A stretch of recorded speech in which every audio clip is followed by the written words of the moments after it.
Hello friends. రీసెంట్‌గా మీరు petrol బంక్‌కి వెళ్ళినప్పుడు బోర్డులపై E20 అని రాయడం గమనించారా? ప్రభుత్వం పర్యావరణ పరిరక్షణ కోసం పెట్రోల్‌లో 20% ఇథనాల్ కలుపుతుంది. ఇది వినడానికి చాలా మంచి విషయమే. కానీ E20 పెట్రోల్ వల్ల మీ బైక్ లేదా కార్ పాడైపోయే అవకాశం ఉందా? ఇది వాడితే నిజంగా కాలుష్యం తగ్గుతుందా? లేక వేరే రూపంలో పెరుగుతుందా? ముందుగా E20 పెట్రోల్ వల్ల మన వాహనాలకు వచ్చే సమస్యలేంటో చూద్దాం.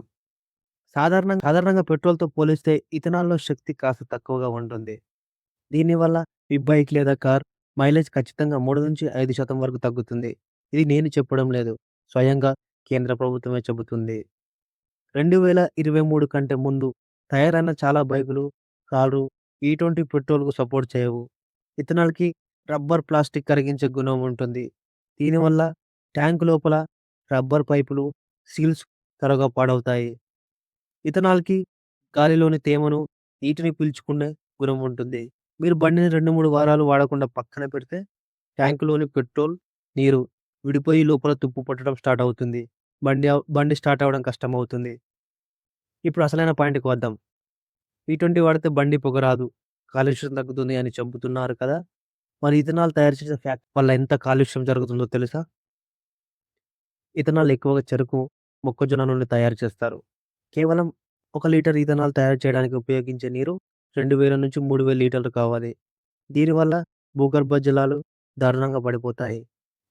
ఇథనాల్ తయారు చేసే ఫ్యాక్టరీల నుంచి వచ్చే కెమికల్ వ్యర్థ నీటిని సరిగ్గా శుద్ధి చేయకుండా కాలువలు, నదుల్లో వదులుతున్నారు. దీనివల్ల నీరు కలుషితమై చేపలు చనిపోవడం, తాగునీరు విషపూరితంగా మారడం జరుగుతుంది. ఫ్యాక్టరీ నుంచి వచ్చే దట్టమైన పొగ మరియు హానికర వాయువుల నుండి చుట్టుపక్కల గ్రామాల ప్రజలకు శ్వాసకోశ లంగ్స్ ప్రాబ్లమ్స్ వస్తున్నాయి. అంటే బండి నుంచి వచ్చే పొగ తగ్గుతుందేమో కానీ, ఫ్యాక్టరీ వల్ల పర్యావరణానికి జరిగే నష్టం మాత్రం డబుల్ అవుతుంది. చూసారా ఫ్రెండ్స్?